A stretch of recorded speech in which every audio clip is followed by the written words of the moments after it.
Hey, I'm Grayson. I'm from Team 6i4J, and I'm here today to teach you how to laser cut and CAD these bent polycarb pieces. So these new polycarb pieces are really important because the new R25 rule this year. Basically, R25 states they can only have 12 pieces of 4 by 8 pieces of custom plastic. And to maximize your usage, you don't want to do, like in previous years, two individual pieces like this. You want to make it all one piece. See, if we just look at the frame, you can see it's just one singular piece instead of having two individual pieces. This really helps save on the limit and allows you to get more pieces overall. And that's what I'm here to teach you today. So, very first thing you want to do is create a new design. Always create a new design. Based off your settings, you might have work features turned off. I have it turned off, so everything looks nicer. But whenever you're working, you want to show it. So we go up here, create a sketch, and because of the new limits, we're going to create a 4 by 8 box. So these are basically our limits right now. In this example, I'm just going to create a little like U-shape thing, like a U channel pretty much. And this U channel is going to have two bins, one right here, one right here. So you see this really clearly fits in our 4 by 8 box, so we don't really need it anymore, so I can get rid of it. And basically, very first thing we're going to do is I'm going to extrude this little center part. I'm going to extrude it to 1/16 of an inch, because that's how Robosaur sells it, at 1/16 of an inch. I'm going to click OK. Going to turn back on the sketch because you can't see it anymore. Extrude this one at 1/16 of an inch. Create a new component, because we want each of these to be their own individual component. And do this last one now, as a new component, obviously. And we'll hide the sketch because we don't want to see it no more. So now we have our three pieces. This one actually doesn't move because if you can see this little anchor up here, it's grounded. And now to get this little bend, I'm actually going to come up here. I'm going to join the parts together. You can join the parts really quickly by clicking J and then holding Control.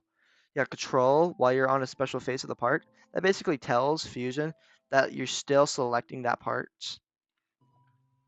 So, example, like I'm on this face and I hold Control, and now I'm always selecting this part. Basically, that's what I'm telling Fusion.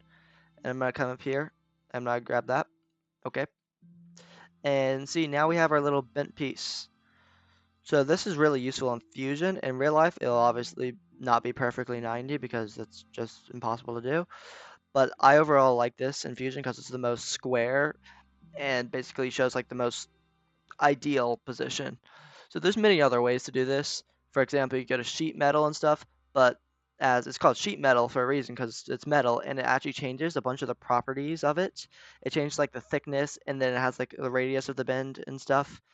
It's You can use sheet metal if you want. I just don't like it because it changes like the distance of the two parts. Like say I make a bend right here instead, it might push this part further outwards this way, and then it won't look as good in the CAD. Now that we have our little part here, we want to export it and get it into our Beambox Studio. This is what we're going to use to laser cut.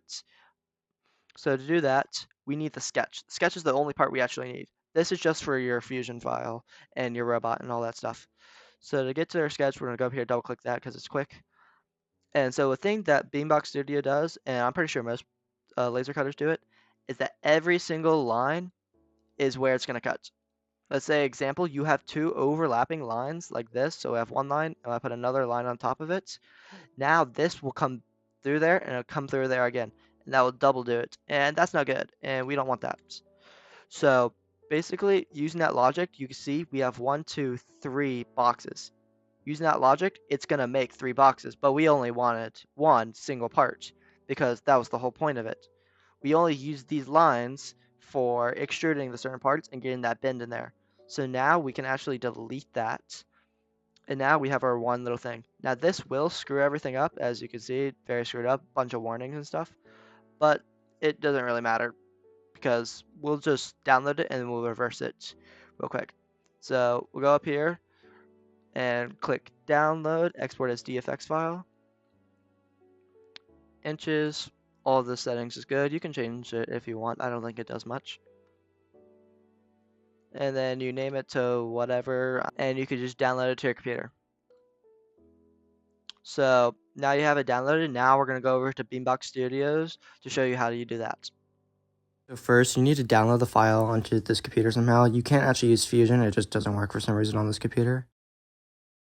Now we're actually going to set up the laser cutter. So you just go up to select machine, and we have the Beambox Series Pro, and we use the direct connection. So now we're going to go to the machine screen and go to network, and underneath internet IP, you should see the number you need to type in.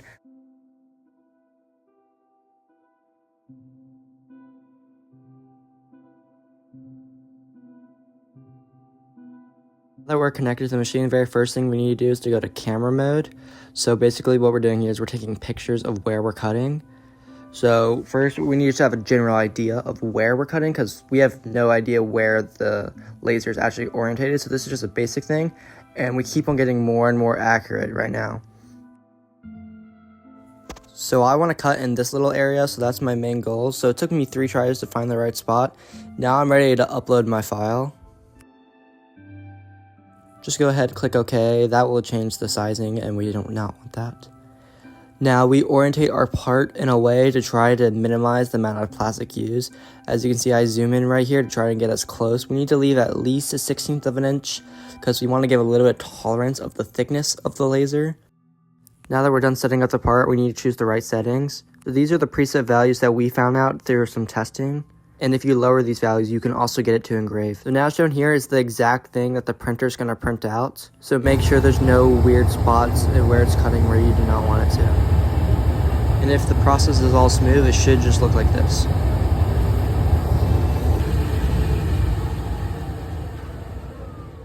After you're done cutting, wait till the fans turn off and you can now gather your part. Now on to bending the poly. First, you got to make sure you have the water flowing through. And you can set the temperature to max. It really doesn't matter where you set it. We found that max works just fine.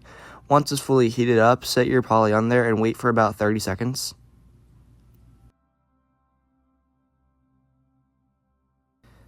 Bend it back and forth so you can feel until it's ready to bend. Once you feel it's ready, bend it a little bit farther than it's supposed to, and then cool it off real quick in the water. Now just dry it off and you successfully bent it. Alright, so we're back in Fusion. I'm going to show some really quick examples on our drivetrain of how we use this bent plastic tech. So as earlier we showed, our odometry. So our odometry has these little tube bends right here. Very helpful. It's very lightweight, very robust, and most importantly, it's customizable. So odometry has very strong limitations and it needs to be very precise. So using our laser cutter is easily one of the most precise tools that we have access to in Vex Robotics. So there's a lot of different ways. This is just standard odometry. I see a lot of teams do vertical odometry. You can find examples on RoboSource or some other Vex Robotics server. Also, a very common other thing people do is make these front braces. So basically what we were able to do with our front drivetrain braces was we were able to incorporate a funnel and we were able to incorporate some triangle bracing. So basically what our funnel does is it uses this large piece of plastic that we use to actually to connect these two pieces to make it one singular piece. We chose to do this larger side because it has the most surface contact and it's very smooth and it easily helps blocks come in and go into our intake really easy.